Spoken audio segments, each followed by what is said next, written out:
SL 찬양대라고 그랬는데 그 정체가 무엇입니까? 어느 권사님께서 저한테 목사님 10월 달에는 저희가 찬양합니다 그러면서 저는 은퇴 권사입니다 그러면서 오늘 찬양하게 되신 분들이 어떻게 찬양을 하게 됐는지를 설명해 주시는 편지를 하나 보내주셨거든요. 이제 교구 안에서 이렇게 찬양을 하시면서 계속해서 이어 나오게 되셨는데 참 귀한 것 같습니다.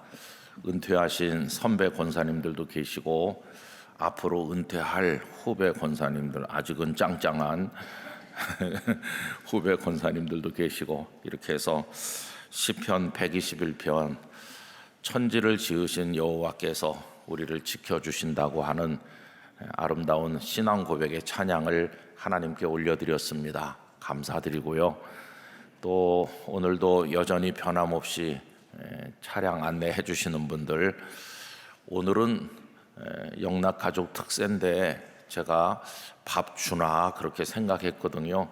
그랬더니 오늘도 다 정상적으로 아침 식사를 제공하신다고 그래요. 식당에 수고하시는 분들 감사드리고 또 음식을 공개하시는 우리 집사님 가정에도 감사를 드립니다. 그리고 연휴가 이미 시작됐는데 오늘 새벽에 이렇게 다 나와주신 우리 성도님들, 갈 데가 없어서 오신 건 아닐 거라고 생각합니다. 여러분 모두에게 감사드리고 또 이렇게 우리를 불러주신 하나님께 큰 영광을 올려드립니다. 우리 감사와 기쁨의 박수를 한번 하겠습니다.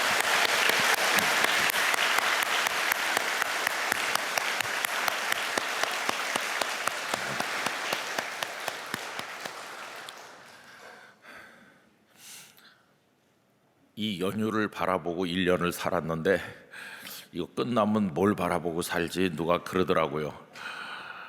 어제 그제 목요일 날 이제 보성학원 118주년 개교 기념 예배가 있어서 설교하러 갔었거든요.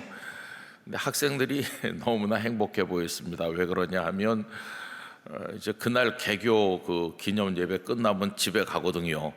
아직도 해가 중천인데 그것도 좋고, 그 다음에 개교 기념일 날 원래 아이들이 학교 안 오는데 그래서 요 다음 금요일 날은 학교에 와야 되거든요. 10월 10일 날. 근데 그날을 이제 대신 쉬게 해가지고 장장 뭐 열흘인가 열하루인가 학교를 안 온대요. 그러니까 애들이 얼마나 신났겠습니까? 뜻밖의 무슨 방학 맞은 것 같이. 이렇게 긴 연휴가 아주 드물죠.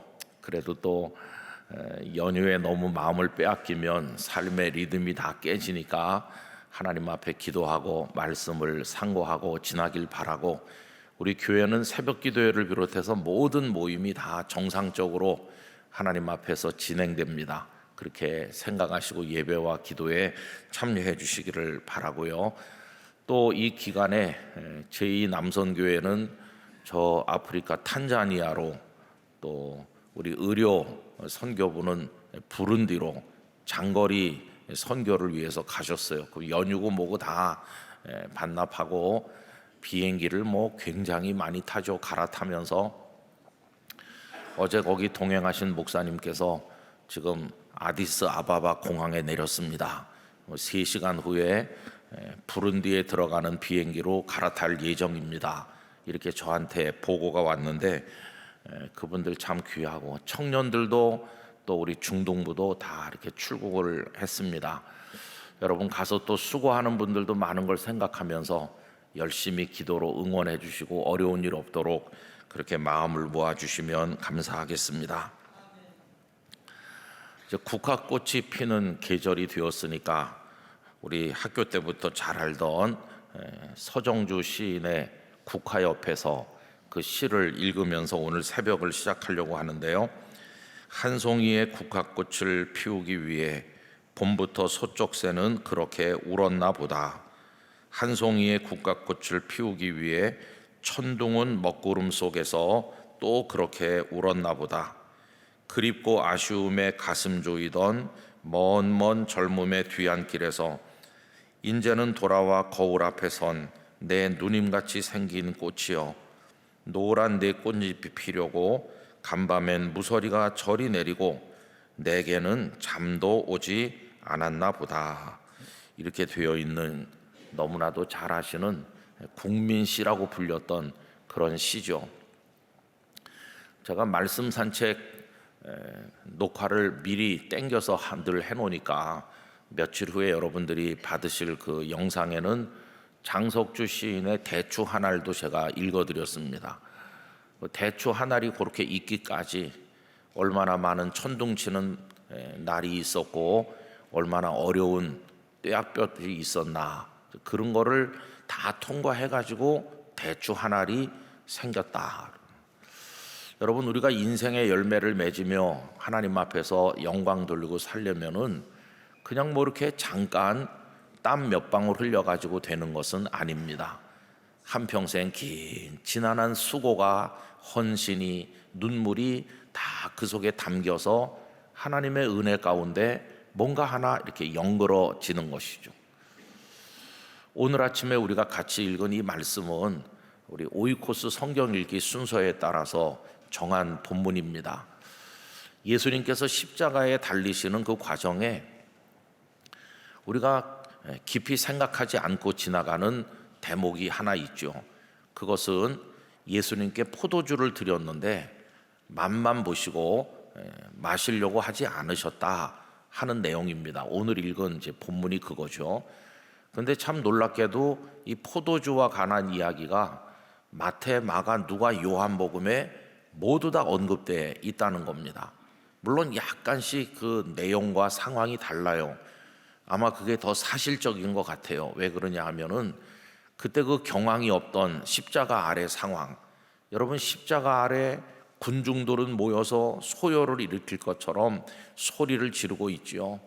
거기다가 또 눈에 핏발이 선 로마 군인들을 생각해 보시고 끌려 올라오는 예수님과 그 두 행악자를 생각해 보면 이게 뭐 평온한 질서가 있는 그런 장소가 아니잖아요.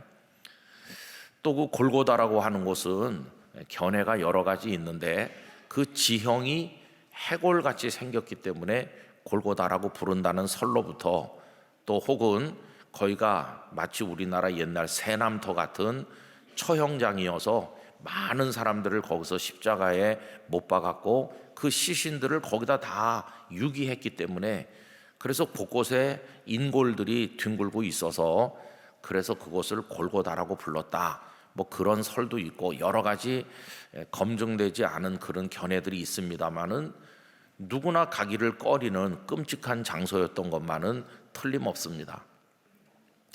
그러니 그 상황을 누가 뭐 세밀하게 사실적으로 기사를 취재하듯이 요즘처럼 사진을 찍거나 녹음을 하거나 상황을 기록한 게 아니잖아요. 그러니까 조금씩 차이가 있는 게 오히려 더 그 당시에 그 아비규환의 상황을 보여주는 리얼한 그런 기록이라고 생각됩니다.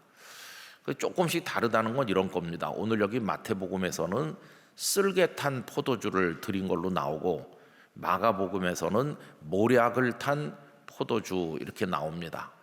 그런가 하면 누가복음과 요한복음은 그냥 단순하게 신포도주라고만 나와 있어요. 이 포도주를 드린 이유가 뭘까? 이제 그거에 대해서도 여러 가지 설명이 있습니다. 대표적인 설명 중에 하나는 그 마지막 자비를 베풀어 준 거다. 그 십자가에 달려서 죽는 이들의 육체적 고통이 한없이 크기 때문에 약간이라도 고통을 덜어주려는 한 사람에게 베푸는 마지막 인정이었다. 이렇게 설명하기도 해요. 또 어떤 학자들은 성경의 근거를 이야기하기도 하는데 구약 성경 잠언 31장 6절 7절에 이런 말씀이 나옵니다. 독주는 죽게 된 자에게, 포도주는 마음에 근심하는 자에게 줄지어다. 그는 마시고 자기의 빈궁한 것을 잊어버리겠고 다시 자기의 고통을 기억하지 아니하리라. 여러분, 사람들이 술을 많이 먹는 이유가 뭘까요? 뭐 우리 크리스찬들은 술을 안 마시니까 조금 다른 얘기겠지만 TV 드라마 같은 거 옛날에 이제 보면은 밤낮 하여튼 술을 마시거든요. 그래서 그냥 술을 마신다 이렇게 안 하고 조금 비하해서 말하면 퍼 마신다 이렇게 하죠. 사람이 술을 먹다가 나중에는 술이 술을 먹다가 나중에 술이 사람을 먹는다 그런 말도 합니다. 인사불성이 되는 거죠. 그럼 현실을 망각해요. 전에도 언젠가 말씀드린 것처럼 어떤 집사님 내외가 있었는데 남편은 믿음이 없고 그냥 아내 따라서 교회를 좀 다니는 분인데 한없이 착해요. 그분이 속상한 일 있으면 저희 어머니에게 와서 하소연하고 그랬어요. 그런데 그날도 대낮인데 오후 한 2, 3시 집에 저 혼자 있는데 그 아저씨께서 만취되셔서 걸음까지 비틀비틀 하면서 저희 어머니를 찾으시는 거예요. 권사님 안 계시냐고. 그래서 어머니 외출하셨습니다. 아저씨 잘 걷지도 못하시는데 빨리 댁에 가서 좀 쉬세요 이렇게 했는데 저녁에 올게 이러고는 그게 끝이었어요. 저녁이 돼도 안 오고 그 다음 날도 안 오고 소식이 끊어졌어요. 그러다가 그 부인 집사님이 우리 집에 와가지고 걱정을 태산같이 하시고 그랬는데 한 3일 있다가 용산 경찰서에서 와보라고 그래서 그 집사님하고 저하고 둘이 갔어요. 그 집사님 가슴이 떨려서 혼자 못 가겠다. 제가 그때 대학생 시절인데 가서 그 시신을 확인했어요. 그 아저씨 참 착한 분이 아니 어떻게 신림동에 저희 집에 왔다가 버스를 타시고 여기 남영동 서울역에서 가까운 남영동까지 오셨는지 그리고 무단횡단 하시다 사고가 난 거였어요. 옷 속에 뭐 신분으로 확인할 만한 아무 게 없으니까 결국 지문 확인을 해가지고 이제 연락이 온 것이었어요. 참 그때 제가 술이라고 하는 게 얼마나 사람을 이성을 마비시키고 판단력을 빼앗아 가는가 하는 것을 보게 됐어요. 여러분 이 신포도주를 그 십자가에 달리는 사람에게 주는 것은 그걸 몇 모금 마시고 고통을 조금이라도 잊으라 이제 이런 뜻이 있었다고 하는 것입니다. 전에도 종종 말씀드린 것처럼 로마 시대 때 고대 시대 그 전투병들 막 산을 넘어서 행진하고 또 칼을 휘두르며 싸우고 할 때 피가 튀고 하는 현장이 얼마나 끔찍하고 어렵겠어요. 그래서 그들이 늘 식초를 가지고 다녔다고 하죠. 식초를 마시면 그게 고통을 경감시켜주는 효과가 있었다고 합니다. 그리고 이 십자가 같은 처형은 집행하는 군인들에게도 못할 짓이죠. 그러니까 거기 늘 뭐 쓸개 탄 포도주인지 모략을 탔는지 모르지만은 그게 이렇게 그릇 큰 데 담겨 있어 가지고 그래서 퍼서 마시기도 하고 막 이렇게 서로 주면서 사형을 집행하는 사람도 절반은 취한 상태에서 매달리는 사람도 취해서 고통을 잊은 상태에서 그렇게 했다는 겁니다. 그런데 예수님은 그거를 맛만 조금 보시고 마시고자 하지 아니하셨다. 또 복음서마다 조금 차이가 있는 건 뭐냐 하면은 그게 어느 시점에서 예수님께 포도주를 드렸나 하는 것입니다. 마태복음이나 다른 이 공관복음은 골고다에 도착해가지고 그 다음에 포도주를 드린 걸로 돼 있어요. 오늘 본문도 그렇지 않습니까? 오늘 본문을 다시 한번 보시면 이래요. 골고다 즉 해골의 곳이라는 곳에 이르러 쓸개 탄 포도주를 예수께 주어 이렇게 나오죠. 아직 십자가에 매달리지 않았어요. 아직 십자가에 매달리지 않고 그 골고다에 도착한 상태에서 포도주를 먼저 드렸다 하는 걸 알 수 있고 이제 그 다음 절 35절에 가보면 그때 십자가에 못 박는 거예요. 그들이 예수를 십자가에 못 박은 후에 그래서 공관복음서 기록대로 하면 십자가에 못 박기 전에 먼저 그걸 많이 들게 해서 그걸 또 뭐 어떤 사람은 많이 마실 수도 있을 거 아니겠어요. 그래가지고 좀 기분이 좋아지거나 정신이 몽롱해지거나 시간이 좀 가길 기다린 다음에 그 상태에서 못 박은 게 아닌가 그런 생각이 들기도 해요. 그런데 이제 그 예외적인 기록은 요한복음은 조금 달라요. 요한복음은 예수님이 이미 십자가에 매달리셨고 시간이 많이 지난 다음에 맨 끝에 가서 예수님이 한마디 하십니다.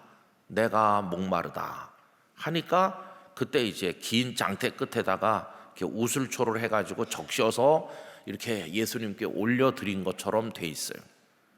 그리고는 다 이루었다 하시고 우리 주님께서 숨을 거두신 걸로, 요한복음은 조금 그 상황이 달라요.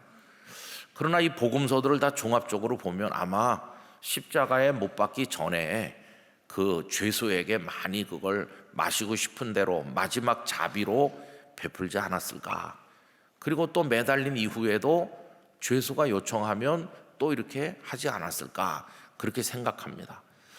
라이트푸드라고 하는 신약학자는 그 비용을 뭘로 댔겠냐, 십자가에 매달리는 죄수들에게 포도주를 제공하는 비용은 어떤 전설 같은 이야기가 있는데, 그 예루살렘에 사는 아주 경건한 한 여인이 있었는데, 그 경건한 여인이 자신의 재산을 동원해서 내가 세상에 불쌍한 사람을 위로해주고 싶다.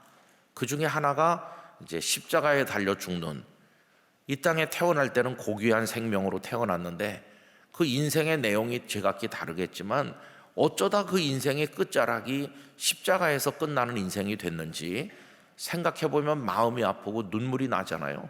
한 사람의 인생이 그렇게 쓰러진다고 하는 게 모든 사람에게 구경거리가 되면서 고통 중에 죽어간다는 게 얼마나 비참합니까?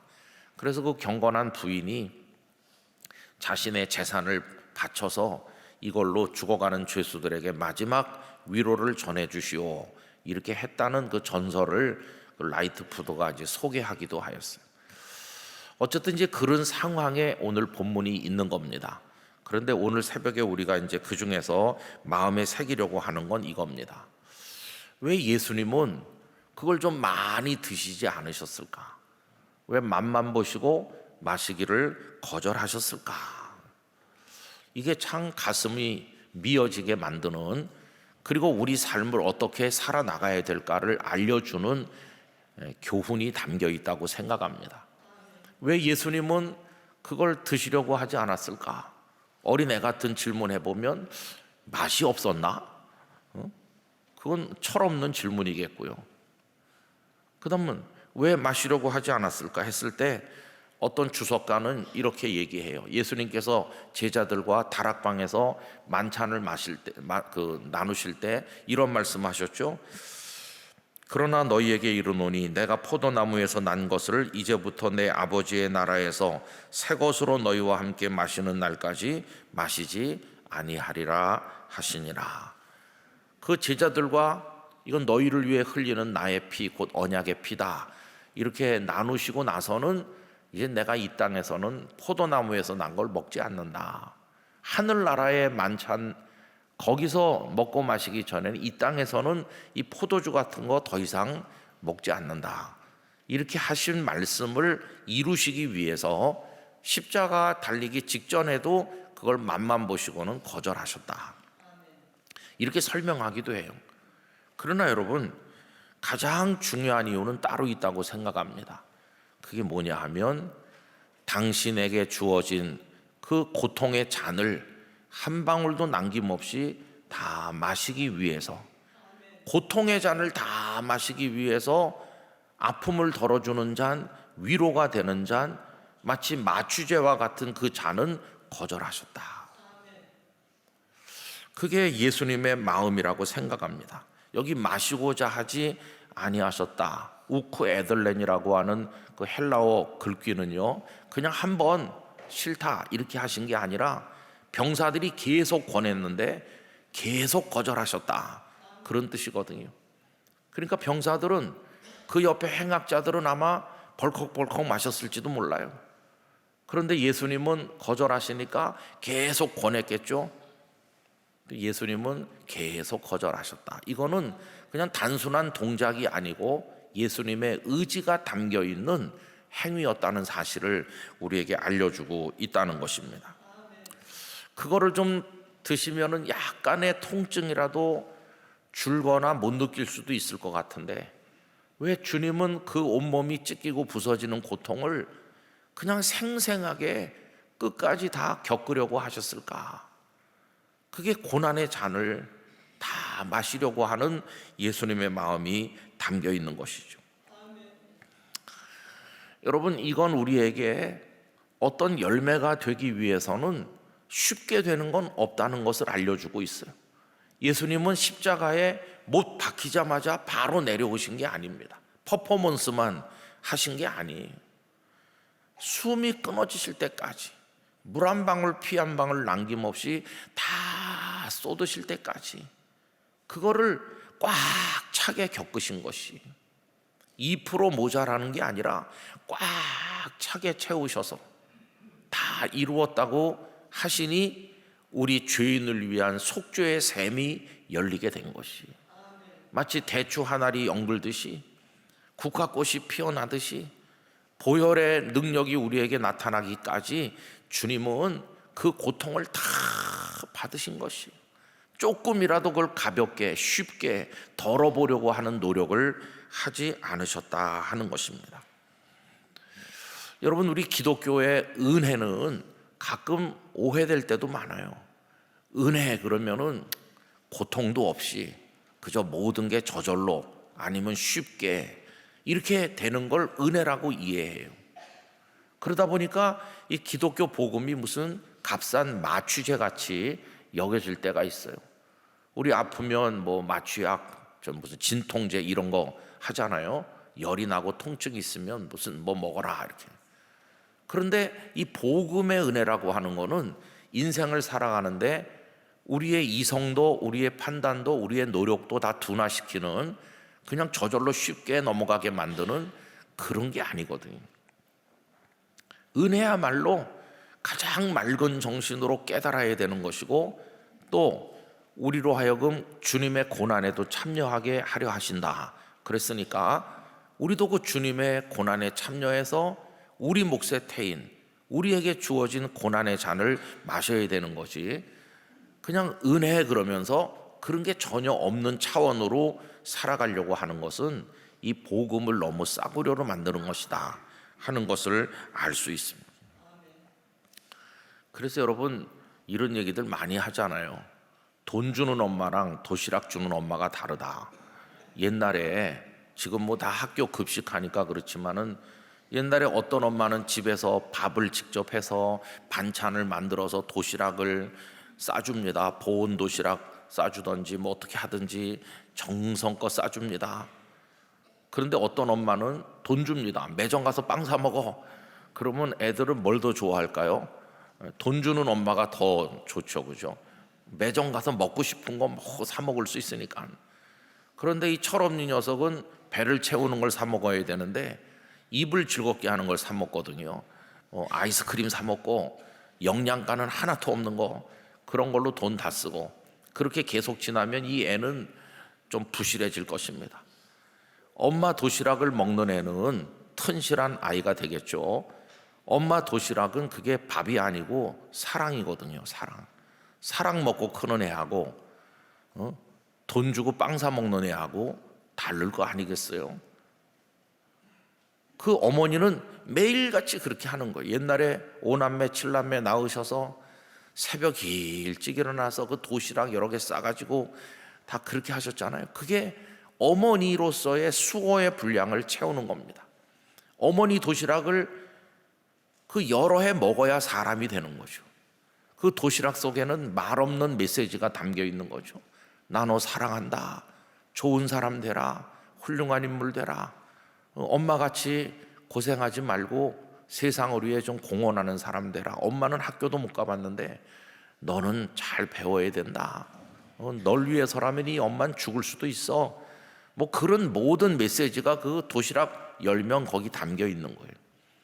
철없는 아이는 그걸 몰랐겠지만 좀 생각 있는 자녀라면은 눈물과 함께 그 밥을 먹었을 겁니다. 그 어머니의 지난한 긴 세월에 쓰고, 그래서 여러 자녀를 다 키웠을 때 남은 것은 굽은 허리와 휘어진 머리칼밖에 남는 게 없는데, 그게 이제 어머니의 분량을 채우는 거죠. 다 채워서 쉽게 사는 게 아니라 본분을 다하는 거다. 여러분 뭐 여러 가지 생각을 합니다마는 저는 우리 목회자들도 좀 이 문제를 생각해야 된다고 늘 느끼고 있습니다. 여러분 그 쉽게 사 먹고 그런 걸 인스턴트 방식이라고 하잖아요. 그냥 금방 내는 거. 근데 목회도 인스턴트 목회가 있다는 걸 아세요? 그래가지고 이런 얘기를 들었어요. 벌써 오래전인데 부산에 있을 때 어떤 신학생이 이제 신학교에 들어간 지 한 2년 된 학생이 굉장히 막 분노하고 흥분해가지고 왔어요. 목사님, 이럴 수가 있습니까? 그래서 왜? 그랬더니 제가 입학해가지고 기숙사에 살게 됐는데요. 그래? 근데 제 방에 선배가 있거든요. 그래? 그 선배는 몇 학년인데 신대원에 다니거든요. 그 학생은 이제 학부에 이제 막 들어간 거고. 그래서 자기는 이제 어린 학생이니까 공부만 하고 그 신대원에 다니는 그 선배는 어느 교회에서 교육전도사 한다고 그런 거예요. 근데 토요일 늦은 밤 11시나 됐는데 기숙사 방에서 가만히 보니까 이 선배가 컴퓨터 게임 하느라고 정신이 없더래요. 그냥 컴퓨터 게임에 올인하고 있더래요. 그래서 이제 새파란 후배가 저 형님 내일이 주일인데 설교 준비는 다 해놓고 하시는 거예요? 이렇게 물어봤나 봐요. 그랬더니 그 형님 전도사가 하는 말이 참 내일 주일이지 잠깐 그러면서 게임을 멈춰놓고 컴퓨터를 두들겨 가지고 다른 사람이 했던 설교를 한 장 프린터로 카피해가지고 뽑는데 한 10분 걸리고 설교 준비 끝났어? 그럼 다시 또 컴퓨터 게임 하더라는 거예요. 그래서 이 새파란 후배가 충격을 받은 거예요. 목사님, 그 우리 교회도 많은 전도사님들이 왔다 가고 지금도 계시는데 우리 교회 전도사님들도 그렇게 하는 겁니까? 그래서 제가 할 말이 없더라고요. 그게 인스턴트 설교입니다. 좀 고급스럽게 말하면 설교 표절입니다. 다른 사람이 했던 설교를 출력해가지고 요새는요 더 쉬워졌어요. 얼마나 쉬워졌는지 AI에다가 본문 제목 주면은 본문 제목 주면서 우리 교회 성도들은 아멘도 안 한다. 우리 교회 성도들은 미지근한데 이걸 어떻게 뜨겁게 달굴 수 있는지 한 편 부탁해. 그러면 탁 나옵니다. 요 대목에서 목소리를 높여서 강조해라. 그런 세상이에요. 여러분, 저 전도사님이나 목사님 설교가 시원치 않았는데 어느 날 갑자기 업그레이드 됐걸랑 의심을 해봐야 되는 거예요. 이건 제가 하는 얘기가 아니라 어느 신학교 교수님이 한 얘기입니다. 갑자기 리포트 수준이 향상되고 그러면 의심해봐야 된다고. 본인이 직접 해갖고 낸 건가 아니면은 AI의 도움을 받은 건가 생각해봐야 돼. 물론 AI가 만든 그 설교문에도 그 설교자의 영혼이 담겨서 심혈을 기울여서 그걸 내 걸로 만들 수도 있겠죠, 물론. 그러나 그게 눈물의 기도가 없이 말씀을 붙든 씨름이 없이 그렇게 쉽게 하면 그게 될까요? 근데 요즘에 인스턴트 목회가 많다니까요. 근데 성도들은 저 목사님 아주 좀 이상한 말로 쌈박하다 설교가 군더더기도 없다. AI가 해주니까 군더더기가 없죠. 제가 부친으로부터 들은 얘기가 있어요. 옛날에 평양에 설교 잘하기로 유명한 목사님이 계셨답니다. 김화식 목사님이세요. 여러분 인터넷에 검색해보면 김화식 목사님이 많이 나오는데 이 목사님은 1920년대 중반쯤 평양신학교를 졸업하신 목사님이시고 그 말씀 잘 전하고 훌륭한 목사님이라는 게 정평이 나서 당시 우리나라 최고의 교회였던 평양 장대현 교회, 1907년 평양 대부흥운동의 본산이었던 길선주 목사님이 목회하고 했던 그 장대현 교회 담임 목사가 됐어요. 해방될 무렵에 장대현 교회 담임 목사님이 김화식 목사님이에요. 그런데 이 김화식 목사님은 제가 언젠가도 말씀드린 우리 김관주 목사님, 김관주 목사님 얘기를 제가 했는데 기억하는 분이 계실지도 몰라요. 우리 한경직 목사님께서 김관주 목사님을 추천했다가 그 교회에서 잘 안 돼서 우리 한 목사님 교회로 신호주 제2교회로 부목사로 모셔왔다가 한 목사님이 일제에 의해서 쫓겨난 다음에 신호주 제2교회를 목회했던 그리고 순교하신 아주 훌륭한 목사님이거든요. 그 아드님이 김명영 목사님인데 작년 2월에 교통사고로 돌아가셨죠. 남한산성의 한경직 목사님을 제일 많이 찾아갔던 분이 그 김명영 목사님이죠.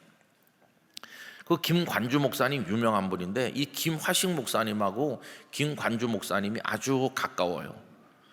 그래서 이 두 분이 다른 분들과 함께 북한에 그 해방된 이후에 북한에 기독교인의 정신으로 정당을 만들려고 했어요.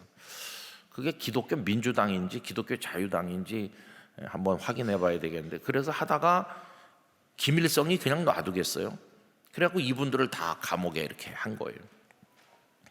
김관주 목사님은 당신이 거기서 순교하게 될 걸 직감하셨다고 그래요. 그래서 그때 11살밖에 안 된 김명영 목사님을 11살 소년 아들을 불러서 무슨 일이 있어도 너 38선 넘어 남쪽으로 가라. 그래야 예수님을 자유롭게 믿을 수 있다. 그리고 나를 이 땅에서 다시 못 본다고 그래도 천국에서 만나자. 그게 마지막이죠. 김관주 목사님은 순교하셨고 그 아들 김명영 목사님은 11살 소년이 아무것도 없이 내려와 죽을 고생을 수도 없이 하면서 그렇게 해가지고 훌륭한 목사님이 되셨죠. 작년에 90한 2세 되셨는데 농촌교회 돕는데 헌신을 다하시다가 춘천에 있는 어느 교회에서 와달라고 그래서 가시다가 이제 사고가 나서 돌아가신 거예요. 참 인자하고 좋은 분이셨는데, 근데 그 김화식 목사님도 다 그런 분이에요. 다 그때 이렇게 김화식 목사님도 같이 투옥되셨거든요. 그래서 고초를 겪으시다가 거기서 순교하셨어요. 김화식 목사님. 근데 제가 이제 그런 얘기를 말씀드리려고 하는 건 아니고 얘기 나온 김에 서비스로 좀 알려드리는 거고, 제가 하고 싶은 얘기는 이겁니다. 이 김화식 목사님이 설교를 정말 잘하셨는데 신학생들이 와서 자꾸 물어본다는 거예요. 목사님 어떻게 하면 목사님 같은 대설교자가 될 수 있습니까? 김화식 목사님이 이렇게 말씀했대요. 설교 원고를 쓴, 그때 다 손으로 쓰니까 설교 원고를 쓴 그 종이가 큰 지게로 한 석짐 정도 되면 조금 할 수 있지. 그러니까 설교 원고를 지게로 석짐 되게 하려면 얼마나 많은 설교 원고를 써야 그게 되겠습니까? 그 수고가 없이는 설교를 잘하는 목사가 될 수 없다는 거예요. 그러면서 더하기 눈물을 한 큰 통으로 한 2통 채우면 설교를 조금 할 수 있지. 그렇게 하셨다는 거예요. 여러분, 고난을 끝까지 다 견디기 전에는 구속의 은혜가 없는 것과 똑같은 것이, 예수님께서 왜 포도주를 잡수시려고 하지 않았을까? 그걸 다 겪으시고 다 받으시고 우리를 위한 속죄의 길을 열기 위함이었다 하는 것을 알 수 있어요. 저는 우리 영락교회 성도들이 이제 남아있는 2025년도의 3달, 그리고 우리의 남은 인생, 그냥 마취제를 찾는 인생이 돼서는 안 된다고 생각합니다. 어떻게 좀 쉽게 하는 방법 없을까? 그런 요행수, 대충 해가지고도 박수 받는 방법 없을까? 그런 거는 기독교인의 도리는 아니에요. 옛날 우리 선배들이 새벽 4시면 새벽종을 치고 또 제종을 치면 다 오리 심리를 걷고 그래가지고 다 그 마루바닥 초라한 예배당에 모여서 눈물로 나라를 위해서 기도하고 그 해방의 은혜를 얻었고, 6.25 전쟁터에도 다 그렇게 하셨고, 교회가 가난해서 목사님들이 구두창을 갈아 신고 또 이렇게 다 떨어진 신발 나들나들한 양복을 입고 하면서도 주님을 의지하고 그렇게 해서 오늘의 이 시대가 온 건데, 요즘에는 그냥 쉽게 사는 방법이 주류를 이루고 있습니다. 시간을 적게 들일수록 그게 현명하고, 땀을 흘리지 않고 할수록 지혜롭고 능력 있는 사람이고, 그냥 금방 쉽게 하는 거, 그게 다 대세를 이루고 있잖아요. 그 옛날처럼 마음을 움직이고 몸을 움직이고 영혼을 움직여서 몸부림을 치고 막 하나님 앞에 목소리가 안 나올 정도로 매달려 기도를 하고 진액을 다 쏟아내가지고 끝까지 쏟아붓고 이렇게 끝장을 보듯이 하나님 앞에 자신을 드리는 그런 신앙은 점점 매력이 없는 그런 걸로 변해가고 있는 거죠. 그러나 여러분, 저는 우리 영락교회 성도들이 하나님 앞에 진실하길 원합니다. 진실한 인생은 하나님 내게 주신 모든 걸 다 불태우는 것입니다. 우리가 장례식 때마다 사도 바울의 고백, 디모데후서 4장 6절, 7절, 8절을 자주 읽는데 그건 보통 사람은 읽을 자격이 없는 말씀 같아요. 바울 사도가 그 죽음이 다가오는 걸 바라보시면서 내가 벌써 관제와 같이 부음이 되었다. 하나님 내게 주신 모든 거 한 방울도 남김없이 주의 제단에 다 쏟아부었다. 바울은 정말 다 쏟아부으셨습니다. 끝까지 다 쏟아붓고, 그런 분이 할 수 있는 말이 뭡니까? 믿음을 지켰다. 달려갈 길을 다 달렸다. 선한 싸움을 싸웠다. 이런 말은 그 정도 하는 분에게 어울리는 말이지, 조금 생색내고 나서 달려갈 길 다 달렸다 말하기에는 좀 너무 좀 그렇잖아요. 그래서 마라톤을 하는데, 예컨대 뭐 한 10km 단축 마라톤 아마추어 동호회 사람들이나 일반 학생들이 하는데, 시작할 때는 유니폼 제일 좋은 거 입고 와서 목소리 크게 높이면서 막 하고, 준비 운동할 때는 가장 요란하게 한 다음에 딴 사람들은 헐떡거리면서 뛰는데 자기는 한 3km 가다 포기하고 승용차 타고 따라가면서 앞에서 뛰는 사람들한테 끝까지 달려 이렇게 말하는 사람이 그게 인정을 받을 수 있을까요? 그건 안 되는 거죠, 그죠? 저는 우리 한국교회 신앙생활이 너무 편해졌다, 그렇게 생각이 듭니다. 너무 편안하게 믿는 거예요. 너무 편안하게. 여러분, 좀 어렵게 믿읍시다. 어렵게. 새벽 제단에 나오는 거 어려워요. 그러나 좀 그 어려움을 감수할 때 거기 은혜가 임하는 것이, 아니 예수님도 새벽에 기도하시고 밤에도 기도하셨는데 어떻게 우리가 콜콜 자면서 은혜가 쏟아지길 기다리겠어요? 어떻게 다락방에 몸부림치는 그 오순절이 되길 기다리는 그 기도가 없이 어떻게 성령 충만한 사람이 되겠어요? 아무리 현수막을 부흥케 하옵소서라고 걸어도 그건 아무 소용이 없고 하나님을 대상으로 마치 사기를 치는 거나 비슷한 겁니다. 우리가 율법주의적인 공로주의자는 아니지만 우리 주님이 십자가 위에서 포도주를 거절하시면서 고난을 끝까지 겪으신 걸 안다면 나도 좀 정직하게 살아야 되지 않겠나. 대추 한 알이 있기까지도 그런 봄부터 지난한 세월이 있고 국화꽃 한 송이가 피기도 그렇게 어려운 건데 내가 이렇게 살아서 되겠나. 저는 은퇴하신 노 장로님, 권사님, 집사님들 보면 참 평생을 예수님을 믿어서 은퇴하기까지 마지막 한 걸음을 꼬린 지점에 닿기까지 달리셨구나. 그리고 그 이후에도 예배 때마다 나와 기도하고 교회를 사랑하고 헌신하시고 그렇게 인생의 분량을 채워가는 거죠.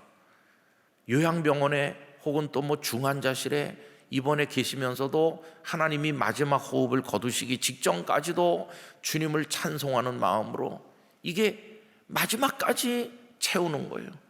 그 분량을 다 채우고 마지막 한 방울을 내 입에 마시는 그 순간 주님께서 수고했다, 우리의 영혼을 주의 나라로 부르시지 않을까요?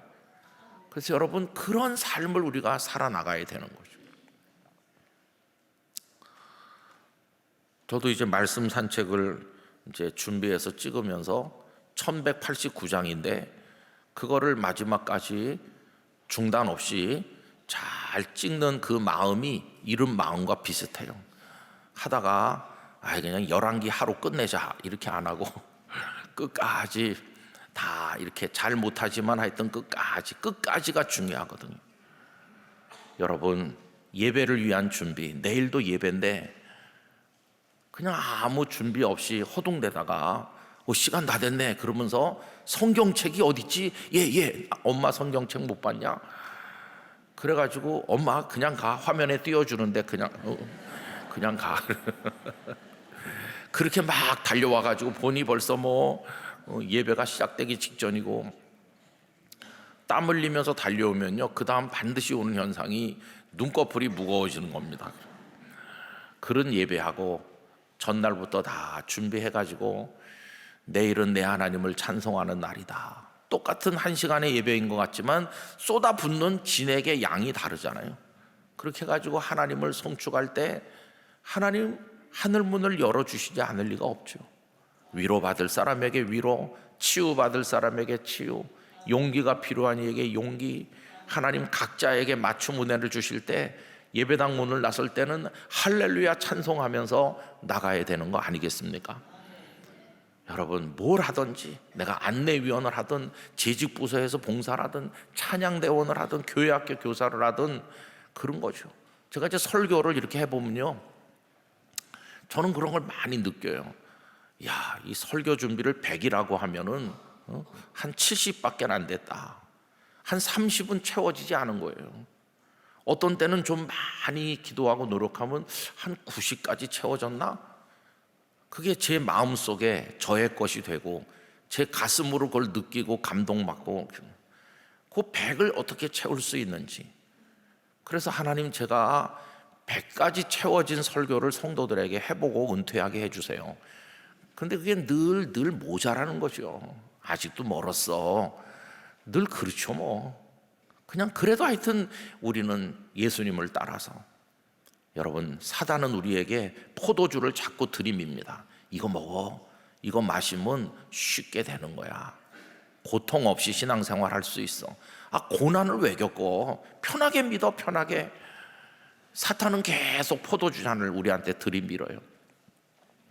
그걸 마시는 순간 영적 지각이 마비되고 신앙의 판단력이 흐려지고 주님을 섬기는 게 뭔지도 까먹고 아버지 도리, 어머니 도리, 남편과 아내의 도리, 자식의 도리가 뭔지도 다 망각하고 그냥 소리 지르는 거예요. 술 취한 분들의 특징이 소리를 지르는 겁니다. 소리.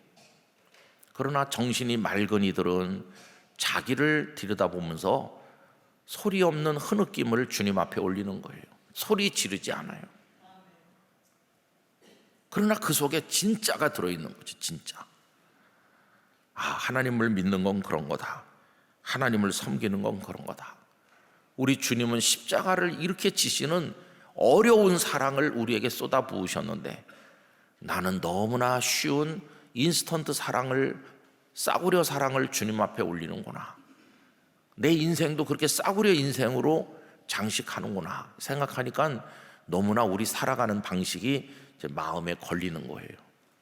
그래서 여러분, 주님이 포도주를 마시고자 하지 아니하셨다면 우리도 세상이 우리에게 권하는 포도주를 과감하게 거절할 수 있길 바랍니다. 세상의 포도주를 거절하면 하늘나라로부터 거룩한 포도주가 주어질 것입니다. 성령에 충만했던 제자들의 말씀 전하고 방언하는 걸 보고 사도행전 2장에 나오는 얘기 아닙니까?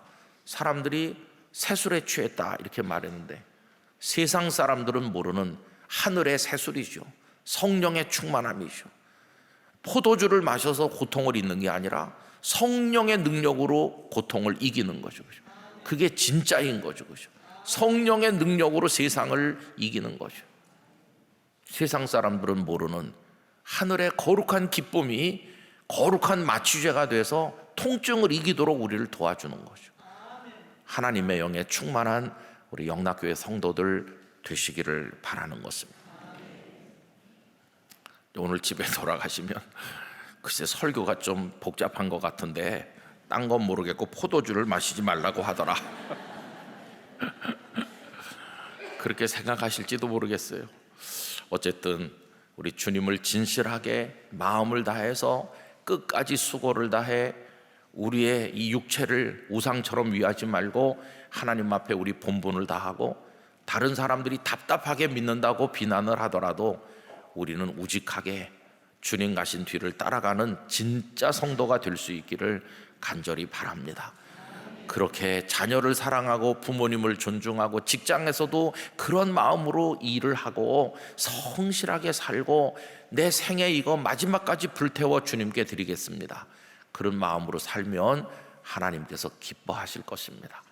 여러분들의 영혼과 삶의 가정의 일터에 하나님의 만복을 기원하고 그런 면에서 영락교회는 다른 교회와 달라. 영락교회는 정말 FM대로 주님 하신 대로 따라가는 교회야. 그런 모습을 우리가 끝까지 지켜나갈 수 있기를 간절히 기원합니다. 기도하겠습니다. 존귀하신 아버지 하나님, 우리 주님은 그 극도의 고통 십자가를 앞에 두시고 병사들이 권하는 포도주를 거절하셨습니다. 그리고 맑은 정신으로 생생한 고통을 끝까지 겪으시면서 우리를 위한 고난의 길을 걸으셨습니다. 그리하여 그 무엇이든 그 어떤 죄든 그 양이 많든 작든 모든 죄를 깨끗이 씻기시는 보혈의 복음을 우리에게 주셨습니다. 우리도 주님의 뒤를 따르는 자로 인간적 욕망을 따라 쉽게 저절로 이루어지기를 바라지 말고 우리 몫에 주어진 고난의 잔을 받아들고 마지막 한 모금을 다 마실 때까지 주님의 뒤를 성실함으로 따르게 하여 주옵소서. 편법이나 불법이나 탈법이 아니라 주의 말씀 정법을 따라 끝까지 우리도 골고다를 통과하게 하시고 주님의 나라에 도달하도록 은혜를 주옵소서. 세속적 포도주를 거절하는 자에게 하늘의 거룩한 포도주가 주어질 줄로 믿습니다. 저희에게 그러한 은혜를 내려 주시옵소서. 이제는 생명의 구주 예수 그리스도의 은혜와 아버지 하나님의 사랑과 성령님의 교통하심이 10월 한 달을 출발하는 영락의 성도들과 우리 교회 위에 영원토록 함께 하시기를 축원하옵나이다. 아멘.